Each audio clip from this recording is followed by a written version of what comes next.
Okay, thank you. చిన్న prayer చేసుకుందాం. పరిశుద్ధుడు ప్రేమగల తండ్రి, మీ నామమునకు వందనాలు దేవా. మరి అభజమైన మమ్మల్ని ప్రేమించి ఇవనైనా మరొక దినంలో ప్రభువా మేము ప్రవేశింపజేసి మరలా ఈ దినము మేము వాక్యమును ధ్యానించడానికి ఇచ్చిన గొప్పని వందనాలు. ఇవనైనా జూమ్ మీటింగ్ లో మరి కొంతమంది గ్యాదర్ అయినా ప్రభువా మరి మేము స్మరించి మరి ప్రభు నేను గణపరిచి అలాగే మీ యొక్క మాటలు నేర్చుకోవాలని మేము ఆశపడుతుండగా ఇవనైనా మా అందరితో మీరు మాట్లాడి మేము బలపరిచి మేము పరిపూర్ణంగా అడుగుతూ ప్రభునేసు నామమున ప్రార్థించి వేడుకుంటున్నాను తండ్రి, ఆమేన్.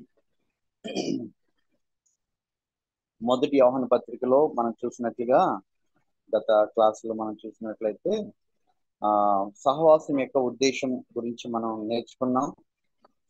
అలాగే సహవాసమునకు అవసరమైనవి అవి కూడా చూసుకున్నాము.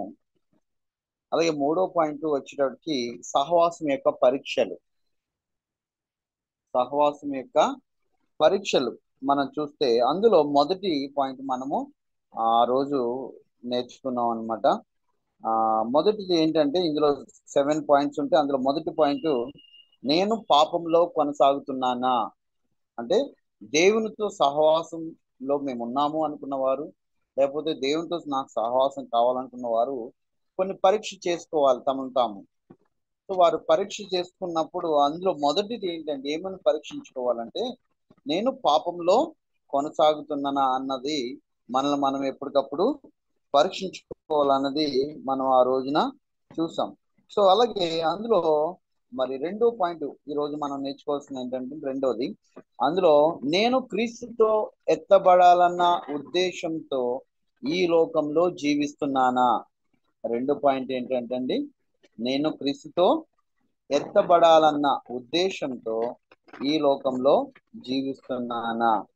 మరి మొదటి పత్రిక 3వ అధ్యాయము 3వ వచనం మనం ఒకసారి చూసుకున్నట్లయితే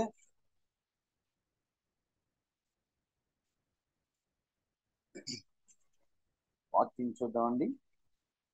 ఆయన యందు ఈ నిరీక్షణ పెట్టుకొనిన ప్రతివాడును ఆయన పవిత్రుడై ఉన్నట్టుగా తన్ను పవిత్రునిగా చేసుకొను. ఇక్కడ మనకు గమనిస్తున్నది ఏంటంటే అండి ఆయన పవిత్రుడిగా ఉన్నట్టుగా తన్ను కూడా పవిత్రునిగా చేసుకొనను.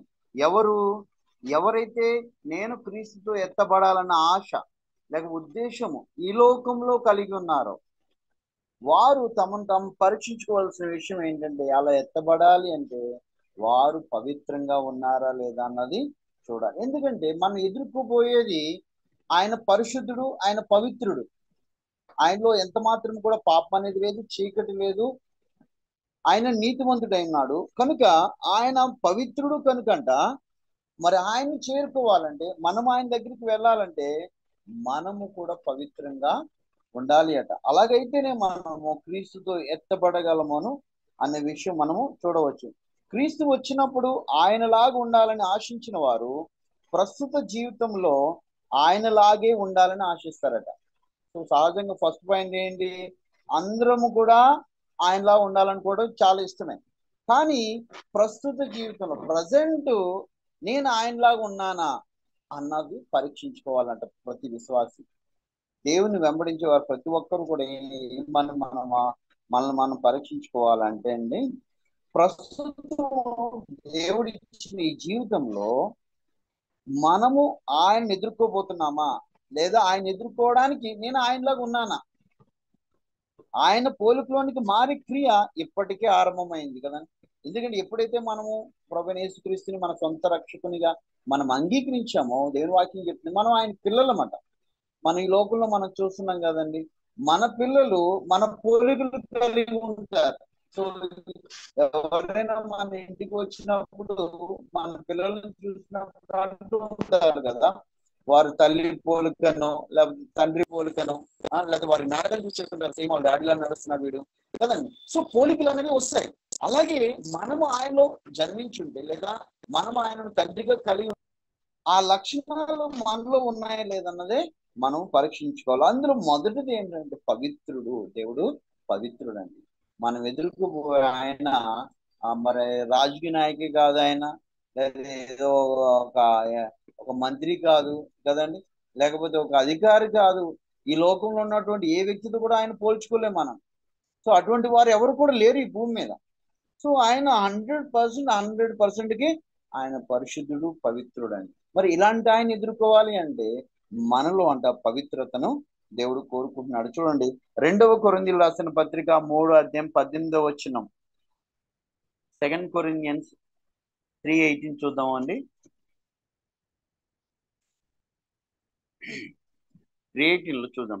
మనమందరమును ముసుకులేని ముఖముతో ప్రభు యొక్క మహిమను అద్దము వలె ప్రతిబింప చేయొచ్చు, మహిమ నుండి అధిక మహిమను పొందుచు ప్రభువుకు ఆత్మ చేత ఆ పోలికగానే మార్చబడుచున్నాము. ఆ పోలిక ఎవరి పోలిక?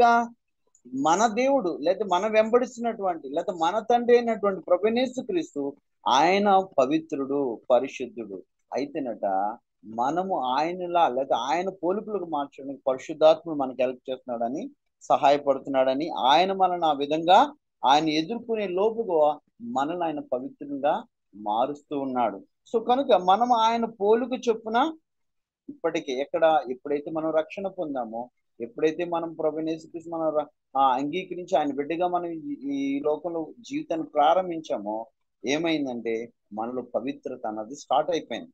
ఆయన పోలికలకు మార్చబడడం అన్నది ప్రారంభమైంది. అది కంప్లీట్ కావాలి. కొలసీలు రాసిన పత్రిక అలాగే 3:9-10 కూడా మనం చూద్దామండి. కొలసీలు రాసిన పత్రిక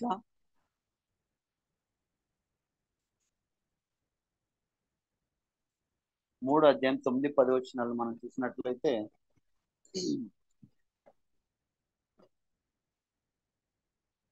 ఒకరితో ఒకడు అబద్ధమాడకుడి, ఏలయనగా ప్రాచీన స్వభావమును దాని క్రియలతో కూడా మీరు పరిత్యజించి జ్ఞానము కలుగు నిమిత్తము దానిని సృష్టించిన వాని పోలిక చొప్పున నూతన పరచబడుచున్న నవీన స్వభావమును ధరించుకొని ఉన్నారు. సో ఎవరైతే యేసుప్రభుని అంగీకరించారో లేదా యేసుప్రభుని నమ్ముకుని ఉన్నారో, మరి ఆయన విశ్వాసికి భూమి మీద ఉన్నారనంట, వారు ప్రాచీన స్వభావాన్ని పరిత్యజిస్తారట. దానికి డైవర్స్ ఇచ్చేస్తారు, దాన్ని విడిచిపెట్టేస్తారు, ఇక మళ్ళీ దాన్ని తీసుకోరు. సో వారిలో ఎందువల్ల అంటే నూతన స్వభావం లేదా నవీన స్వభావం వారు ధరించుకొని ఉన్నారు. ఎప్పుడైతే మనం ఆయనను నమ్ముకొని ఉన్నామో అప్పుడే మనలో నూతన స్వభావం అన్నది అది ఎలాంటిదంటే పవిత్రమైంది అనమాట. ఆయన పవిత్రుడు కనుక మనల్ని పవిత్రతలోకి లేకపోతే పరిశుద్ధతలోకి మనల్ని తీసుకువెళ్తాడు. కనుక మనము ఆ విధంగా బ్రతకడానికి లేదా జీవించడానికి ఇష్టపడాలి.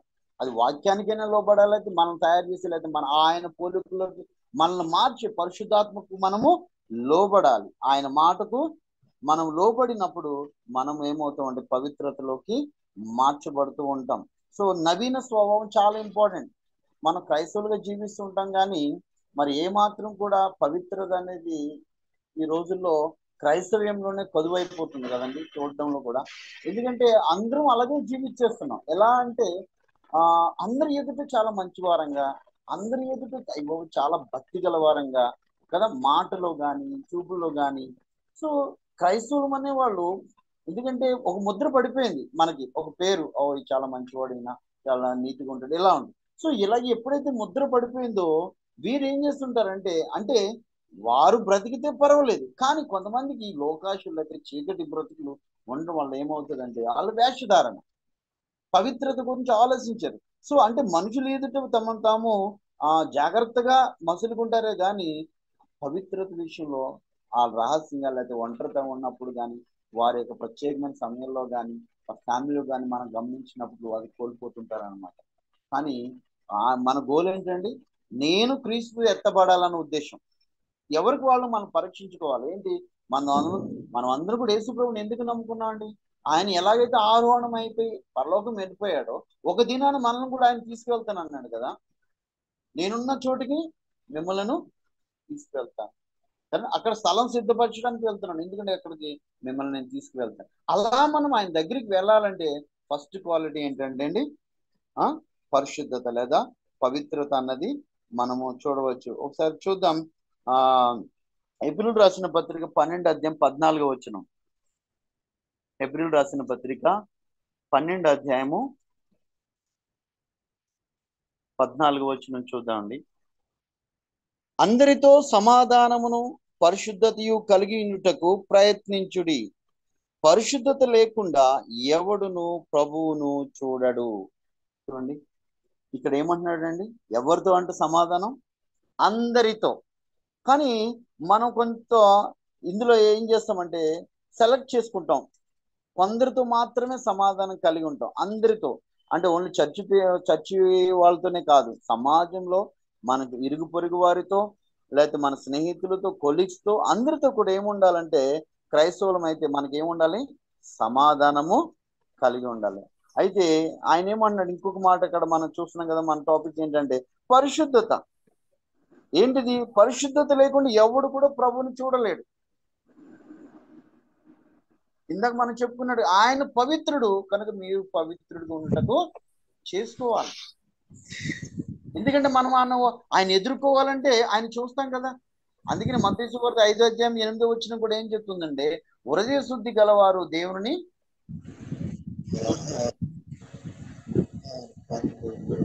హృదయ శుద్ధి లేకుండా, పవిత్రత లేకుండా, పరిశుద్ధత లేకుండా ఎవరు కూడా దేవుని చూడలేము. అదే మరి ఇక్కడ యోహాన్ గారు మళ్ళా అదే చెప్తూ ఉన్నాడు, పవిత్రత.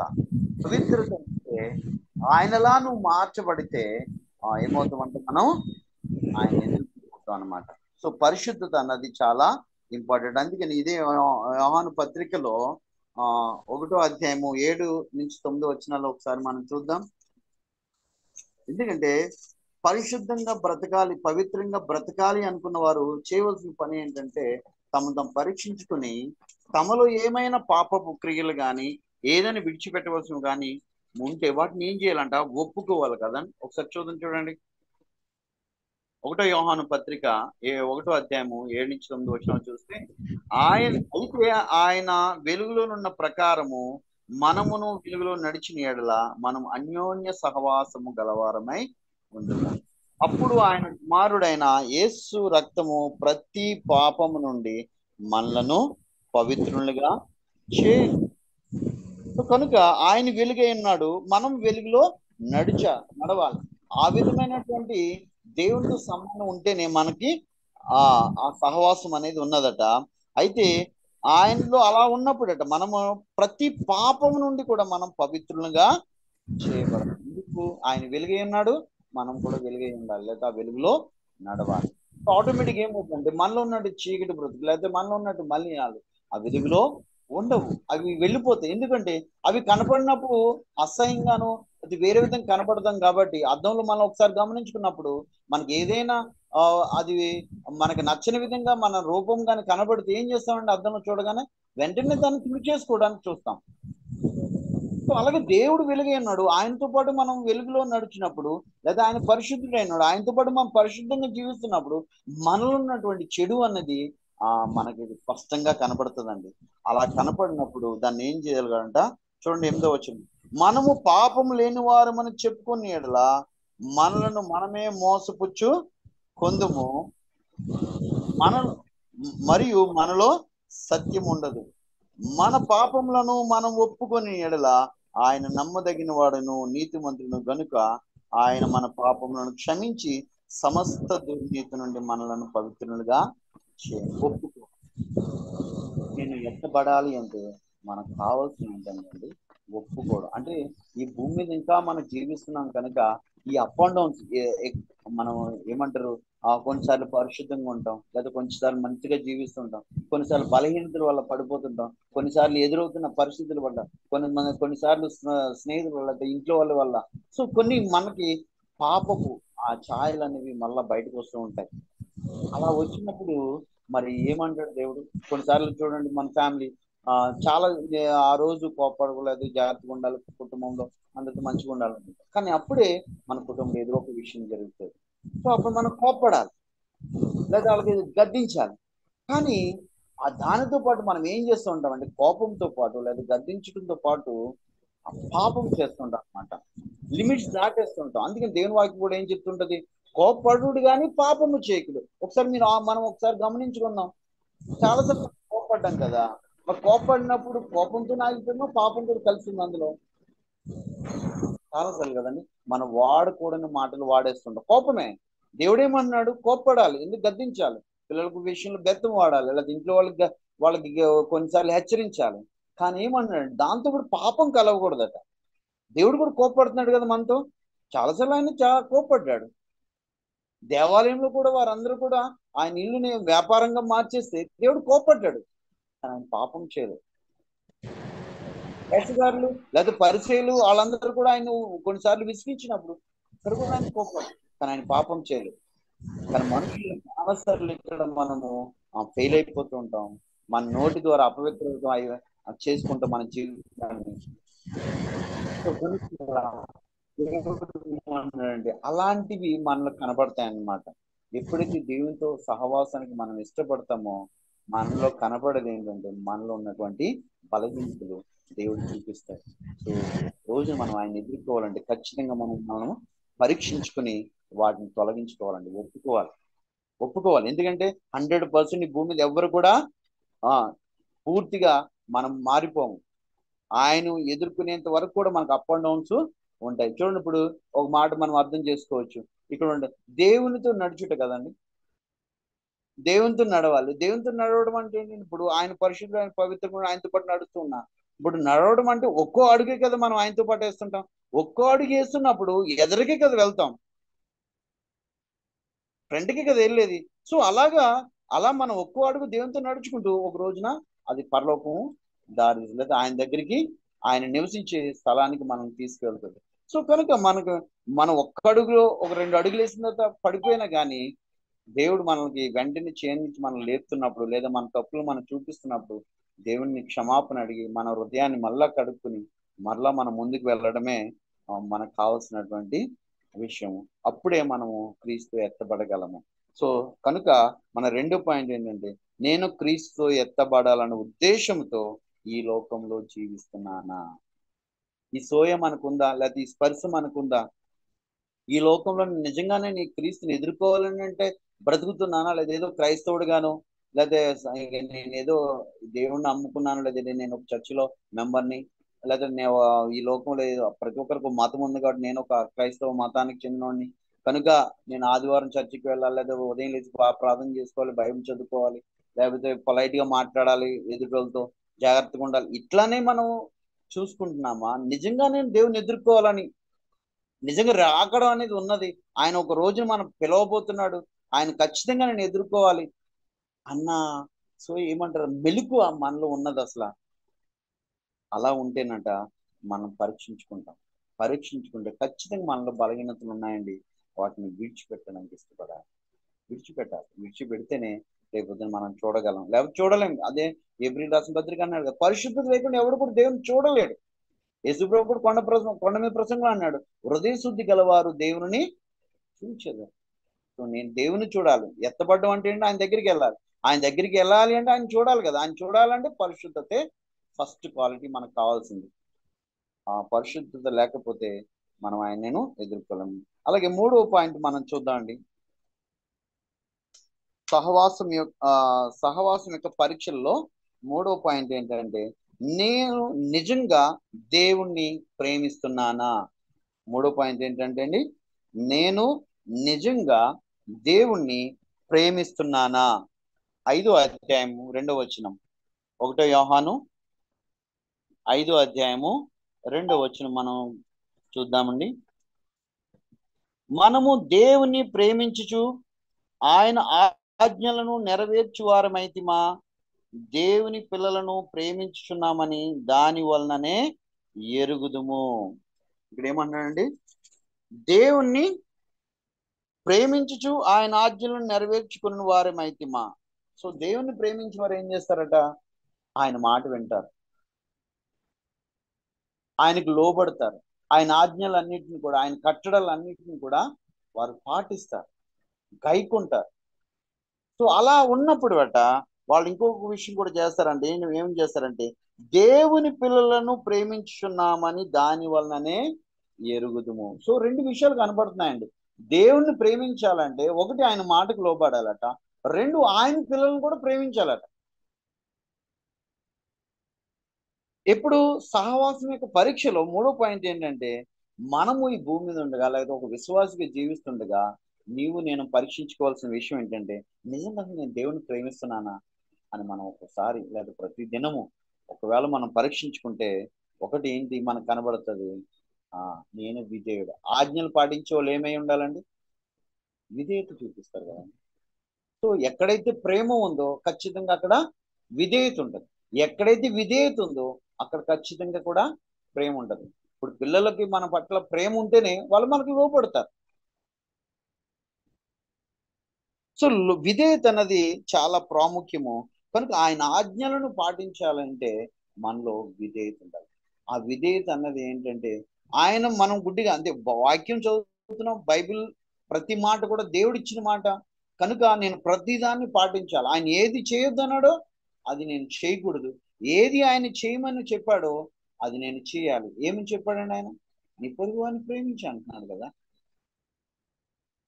నీ దేవుడైన యెహోవాని ప్రేమించాలి. అలాగే రెండోది ఆయన పిల్లలను, నీ పొరుగు వాని అంటే ఎవరండి? ఆయన సృష్టించినటువంటి పిల్లలను మనం ఏం చేయాలి? ప్రేమించాలట. సో అలా ప్రేమించినప్పుడు మనము ఆయనతో సహవాసము కలిగిన వారమై ఉన్నాం. రెండో అధ్యాయం చూడండి. రెండో అధ్యాయం ఇదే మొదటి యోహాను పత్రిక 2వ అధ్యాయము 3-6 వచనాలు మనం ఒకసారి గమనిద్దామండి. మరియు మనమాయన ఆజ్ఞలను గైకొనిన ఎడల దీని వలననే ఆయనను ఎరిగి ఉన్నామని తెలుసుకొనుము. దేవుడు అంటే అందరికీ తెలుసు కదండి. దేవుడు తెలియని వాళ్ళు ఎవరు? కానీ ఇక్కడ పర్టికులర్ గా నొక్కి యోహాను గారు ఏం చెప్తున్నాడంటే, ఎవరైతే దేవుని ఆజ్ఞలను గైకొంటారో వారు మాత్రమే దేవుడు తెలుసంటే వాళ్ళకి. మరి ఎంతమంది నిజంగా బైబిల్ లేదా పరిశుద్ధమైన బైబిల్ యొక్క అందులో ఉన్నటువంటి వాక్యానుసారంగా మరి సంఘానికి వచ్చినటువంటి విశ్వాసులందరూ జీవిస్తున్నారా? లేదా క్రైస్తవులుగా విశ్వాసులుగా పిలువబడే వారందరూ కూడా నిజంగా ఆజ్ఞల ప్రకారంగా జీవిస్తున్నారా అండి? కానీ ఇక్కడ యోహాను ఏమన్నాడంటే, ఆయన అన్నాడు ఆజ్ఞలను ఎవరు గైకొంటారు, ఎవరు ఆయన మాటకు విధేయత చూపిస్తారు అనంట, వారు మాత్రమే దేవుని ఎరిగిన వారు. అవునండి. ఎందుకంటే సౌలుకి దేవుడి గురించి తెలుసుంటే ఆయన మాటకు విధేయుడిగా ఉండేవాడు. సౌలు దేవుని ఎరగలేదు. ఆయనకి ఆయన మాటకు లోబడాలి. రెండోది అపవిత్రమైన ఏదైతే ఆయన వద్దన్నాడో దాన్ని ముట్టుకోకూడదు. దేన్నైతే నీ జీవితంలోంచి ఆయన తొలగించేయాలనుకున్నాడో దాన్ని కొంచెం కూడా ఉంచుకోకూడదు. సౌలుకి చెప్పాడు అమాయకులందరినీ కూడా నాశనం చేశాడు, జంతువులు, పిల్లల్ని, ఎవ్రీథింగ్. కానీ ఆయన ఏదో కొంతమంది జాలి పడ్డాడు, లేదా కొన్నిటి మీద ఆశపడ్డాడు, మాంసం మీద, వాటి మీద. దానికి ఏదో రీజన్ చెప్తున్నాడు. నిజంగా ఆయనకి దేవుడు తెలుసుంటే మరి సౌలు లోబడేవాడు కదండి. సౌలుకి దేవుడు తెలిసేమో కానీ ఆయన కంప్లీట్ గా ఆయన మాటకు లోబడాలి. ఆయన ఎంత పరిశుద్ధుడో ఎంత పవిత్రుడో ఆయన ఎరిగి ఉంటే ఆయనకి ఇష్టం లేని పని లేదా పాప పని, ఆజ్ఞాతిక్రమమే పాపము కనుక ఆ పని చేసి ఉండేవాడు కాదు సౌలు గారు. మరి మనము కూడా చాలా సార్లు కూడా క్రైస్తవులు జీవిస్తున్నాం కానీ కొన్ని చాలా మనకి ఇష్టమైన కొన్ని ఉంటాయి, అవి ఇంకా కొంచెం మన జీవితంలో మిగిలిపోయి ఉన్న సౌలులాగా. అలా ఉంటే మాత్రము మనము విధేయులం కాదండి, ఆయన ఆజ్ఞలను గైకొన్న వారం కాదు. కానీ వాక్యం స్పష్టంగా చెప్తుంది చూడండి. ఇంకా మనం కిందకి వెళ్తే ఆయన స్పష్టంగా మాట్లాడుతున్నాడు. ఏమని అంటున్నాడంటే, దీని వల్లనే ఆయనను మనం ఎరిగి ఉన్నామని తెలుసు. దేని వల్ల? ఆజ్ఞను పాటించడం వల్లనే, ఆయన మాటకు లోబడడం వల్లనే ఆయనకు మనం తెలుసటండి. యేసు ప్రభు గురించి హిందువులు కూడా తెలుసు కదా, ముస్లిమ్స్ కూడా తెలుసు, కానీ వాళ్ళు లోబడరు. మరి క్రిస్టియన్స్ కి మనకు కూడా తెలుసు, బట్ మనం కూడా లోబడతలేదు వాళ్ళతో పాటు. ఇప్పుడు వాళ్ళకి మనకు తేడా ఏంటంటే, యేసు ప్రభు నాకు తెలుసు అనడంలో. సో చాలాసార్లు మనం కూడా అలాగ అన్యుల్లాగా అంటే దేవుడిగా అన్న పదమో లేకపోతే ఒక స్థితిలో ఈ విధంగా మనం ఎరిగిన వారమే తప్ప పర్సనల్ గా వ్యక్తిగతంగా దేవుని ఎరగాలి. అప్పుడే మనము ఆయనకు విధేయులం అవుతాం. అప్పుడే మనం ఆయనకు భయపడి ఆయన యందు భక్తిగా మరి మనం జీవించడం అనేది జరుగుతుంది. 4వ వచనం, ఆయనను ఎరిగి ఉన్నామని చెప్పుకొనుచు ఆయన ఆజ్ఞలను గైకొనని వాడు అబద్ధికుడు. ఎంతమంది ఉంటారు క్రైస్తవులు అబద్ధికులు? ఎందుకంటే ఆజ్ఞలు పాటించడం లేదు కదండి. దేవుని మాటకు లోబడ్డం లేదు కదా చాలా సార్లు మనం. ఒక మనిషికి మనుషులు ఎదుట మనం అయ్యో నేను ఇలా మాట్లాడితే అయ్యో నా స్వభావం బయటపడిపోతుందేమో, నన్ను చెడ్డగా అనేసుకుంటాడేమో అని వాళ్ళ ముందుట యాక్టింగ్ చేస్తున్నాం తప్ప, అదే దేవుడు చూస్తున్నాడు అని దేవుడి ముందు మనం ఆ విధంగా కంట్రోల్ కాలేకపోతున్నాం. ఎందుకంటే ఆయన శరీరీతిగా ఆయన మనకు కనపడతలేదు ఒక మనిషిలాగా, కానీ మనము ఒక వ్యక్తిలాగానే ఎరగాలండి. ఒక వ్యక్తి ఎదుట మనం ఎలాగైతే మనం కంట్రోల్ చేసుకుని మన మాటను అదుపు చేసుకుంటాం. కొన్నిసార్లు మనం ఏదైనా గమ్మున చేసేయాలనుకున్న అయ్యో వాళ్ళు చూస్తే ఏమనుకుంటారని ఆగిపోతుంటాం. మరి ఈ విధంగా దేవుడి విషయం ఎందుకు ఆలోచించట్లేదు విశ్వాసులు? వాళ్ళు దేవుని ఎరగలేదండి, పేరుకు మాత్రమే క్రిస్టియన్స్. అంటున్నాడు ఆయన, నా వాక్యము గైకుంటేనే. ఇక్కడ గైకున్నామని మేము క్రిస్టియన్స్ అని, మేము విశ్వాసులమండి, మేము భక్తులమండి అని చెప్పుకుంటేనంట దేవుని వాక్యం సెలవిస్తుంది వాళ్ళ గురించి అబద్ధికులు. దేవుడు అని తెలిసి చెప్తున్నారు, అదే అన్యుల మధ్య వాళ్ళతో పాటు అన్ని కలిసి చేస్తున్నారు. వాళ్ళతో పాటు తాగేవాళ్ళు ఎంతమంది ఉన్నారు బయట ఫ్రెండ్స్ తో, హిందువుల ఫ్రెండ్స్ ఉంటారు, వాళ్ళతో పాటు కలిసి తాగే క్రిస్టియన్స్ చాలా మంది ఉన్నారు. లేడీస్ సిస్టర్స్ బయట ఆ ఫ్రెండ్స్ తో కలిసి ఎన్నిటిలో పాల్గొని ఉంటారు. ఒక క్రైస్తవురాలుగా వాళ్ళ మధ్యలో జీవించలేక వాళ్ళతో కలిసిపోయిన వాళ్ళు, కాంప్రమైజ్ అయిన రాజీ పడిపోయిన వాళ్ళు క్రైస్తవులు ఎంతమంది లేరండి. మరి వాళ్ళందరినీ అంటే దేవుని వాక్యం మీరు అబద్ధికులు. మరి అబద్ధికులు ఎవరైనా పరలోకానికి వెళ్తారా? ప్రకటన గ్రంథం చెప్తుంది అబద్ధికులు, పిరికి వారు, ఇలాంటి వాళ్ళు ఎవ్వరు కూడా పరలోకం వెళ్ళారంట, నరకానికి వెళ్ళిపోతారట. ఇంకా ఆయన అన్నాడు వానిలో సత్యం లేదు. సత్యం అంటే ఏంటండి? పరిశుద్ధత, వెలుగుకి లేదా పవిత్రతకి సూచన కదా. కనుక మరి సత్యం లేకుండా ఆ సత్యవంతుని చేరుకోవడం అంత మరి ఈజీ అంటారా? లేకపోతే ఆయన కరుణమేడు కాబట్టి ఆ చివరి క్షణంలో క్షమించేస్తాడని నిర్లక్ష్యమా మనలో? నిజమండి, క్రైస్తవులు ఇది మాత్రం ఉంది. దేవుడు ప్రేమ గలవాడు అండి. ఆ తోటి వారిని ఎన్నో బాధలు పెడుతుంటారు, అప్పటికప్పుడు ప్రార్థన చేసి దేవుడు క్షమించేస్తాడు అనేసి మళ్ళా అదే లైఫ్ ని కొనసాగిస్తుంటారు. దేవుడు న్యాయవంతుడు. ఆయన గురించి ఒక మాట ఉంది, చక్కని మాట ఏంటంటే నీతి గల న్యాయాధిపతి అంట. మన యేసు ప్రభుకున్న మరో పేరు ఏంటంటే అండి నీతి గల న్యాయాధిపతి. నువ్వు అన్యాయం చేసేసి ఏదో అప్పటికప్పుడు ఏదో సరైనటువంటి పశ్చాత్తాపం లేకుండా, అయ్యో నా తోటి సహోదరుణ్ణి నేను బాధ పెట్టానని ఫీలింగ్ లేకుండా జస్ట్ ప్రార్థనలో అయ్యా నేను ఏదైనా తప్పు చేస్తే క్షమించట. చాలా మంది ప్రార్థన ఆ విధంగా ఉంటది. ఏమని చేస్తారు? నేను ఏదైనా తప్పు చేస్తానంట. ఏం తప్పు చేస్తే మనకు తెలియదా అండి? ఎవరిని బాధ పెట్టో మనకు తెలియదా? ఆయన అంటున్నాడు నన్ను ప్రేమిస్తున్నాను చెప్పుకుంటే ఖచ్చితంగా నా పిల్లలను ప్రేమించాలా.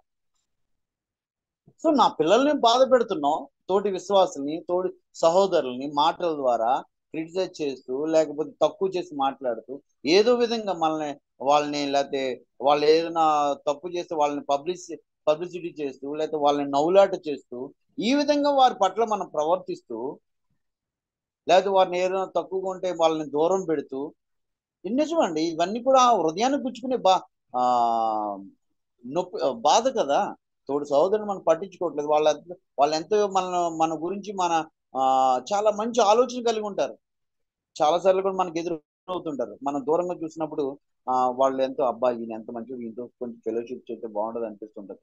కానీ స్నేహం చేస్తే బాగుంది అనిపిస్తుంటది. కానీ దగ్గరికి క్లోజ్కి వెళ్ళినప్పుడు కొన్ని మైనస్ మనకు కనబడతాయి. మరి మనం అలా జీవిస్తే ఎట్లా? అంటే పబ్లిక్ లోనేమో మనమేమో మంచి వారంగాను, వ్యక్తిగతంగా చూస్తేనేమో చాలా అన్యుల కంటే ఘోరంగా జీవిస్తుంటే మన దేవుని ఎదుర్కోగలమా?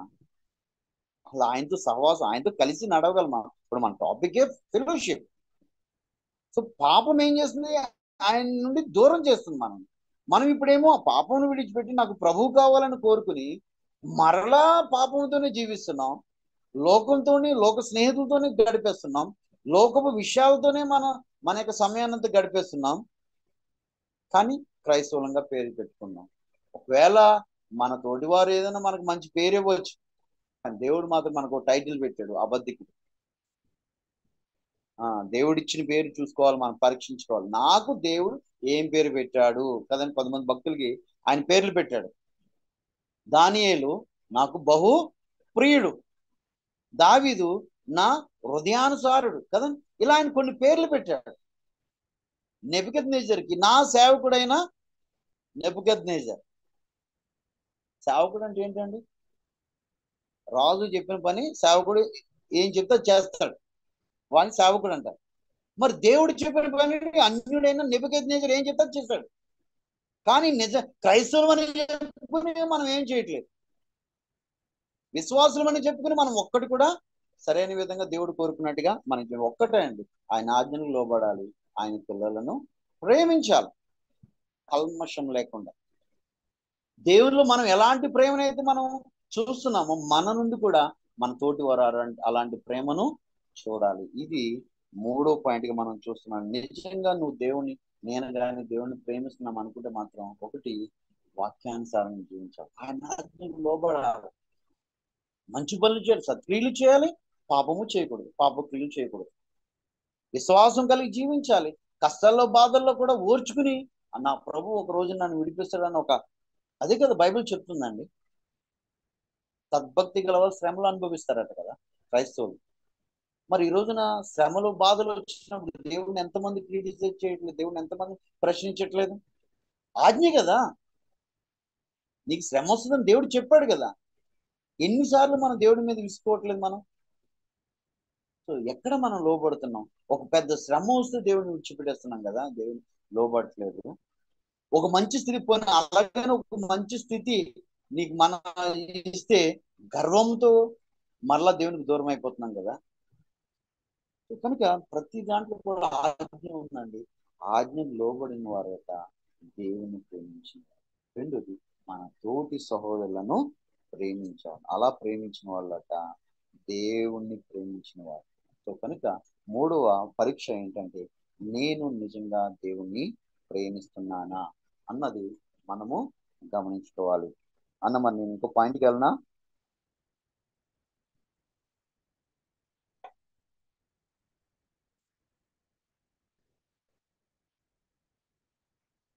ఇంకో పాయింట్కి వెళ్ళనా, క్లోజ్ చేయనా?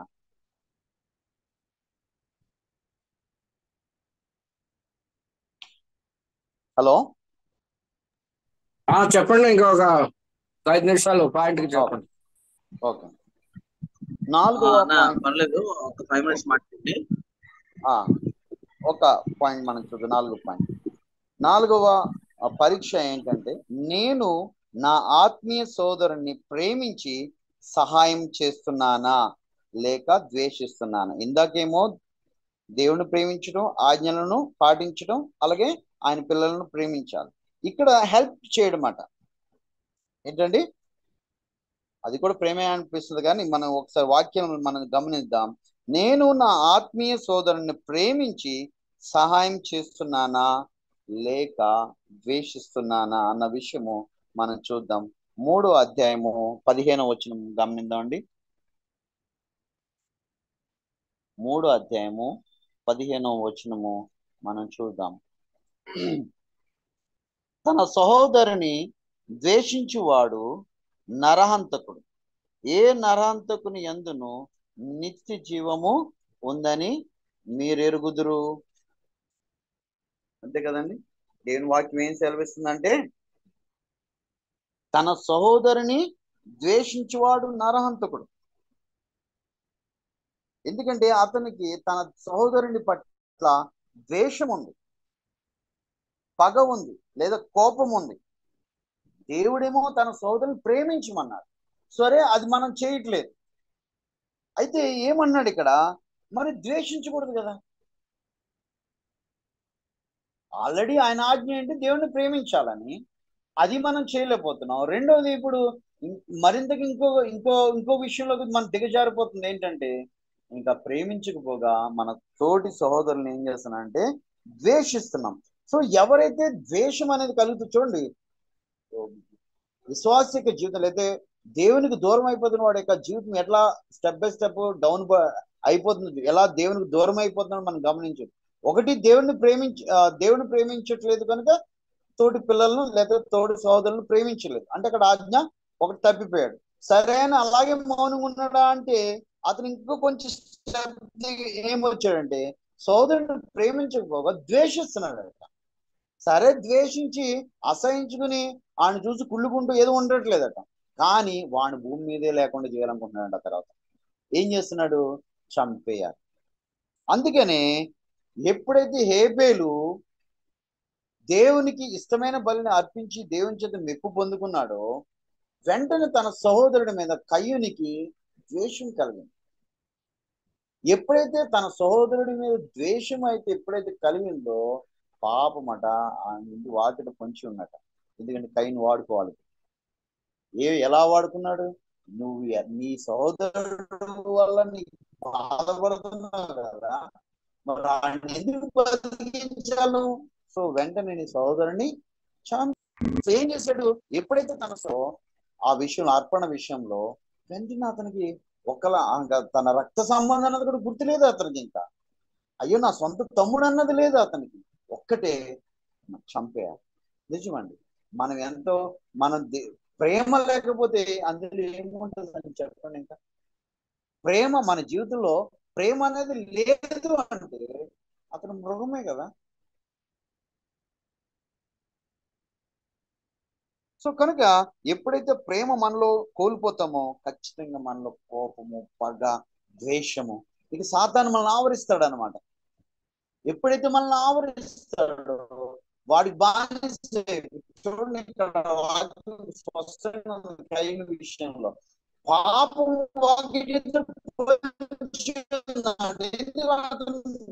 పట్టుకుని వాడుకోవాలి. తనకి ఇష్టం వచ్చినట్టు తనని కయ్యూని వాడుకోవాలని పాపం ఎదురు చూసి పట్టుకుంది, తీసుకెళ్లి తన తమ్ముడిని చంపి. అలాగే మన జీవితంలో కూడా చాలా సార్లు కదా, ఎవరినైతే మనం ద్వేషిస్తుంటామో వాళ్ళకి ఏదో కీడు చేస్తుంటాం, వాళ్ళకి ఏది కూడా జరగనివ్వం. సర్లే వాడికి నాకు ఏదో వచ్చింది గ్యాప్ అని ఎవరు ఉండరు మౌనంగా. కారణం ఏంటంటే అలా ఎందుకు ఉండలేకపోతున్నాం మౌనంగా అంటే అసలు ప్రేమ లేదు కదా మనలో. ప్రేమ అనేది కొంచెం ఉన్న ఏం చేస్తున్నాడు? కంట్రోల్ ఉంటావు. సరే నువ్వు అతనికి ఇవ్వట్లేదు, సాయం చేయట్లేదు, సరే నీ దారి నువ్వు చూసుకోవాలి. కానీ అలా కూడా ఉండలేకపోతున్నాం. మనం కీడు చేయాలని కోరుకుంటున్నాం.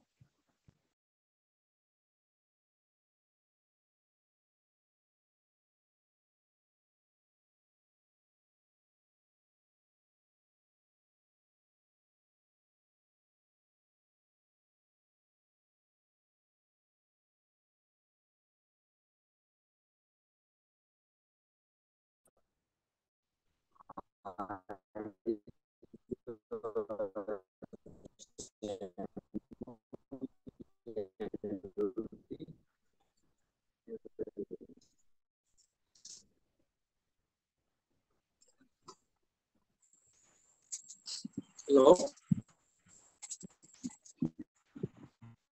బ్రదర్.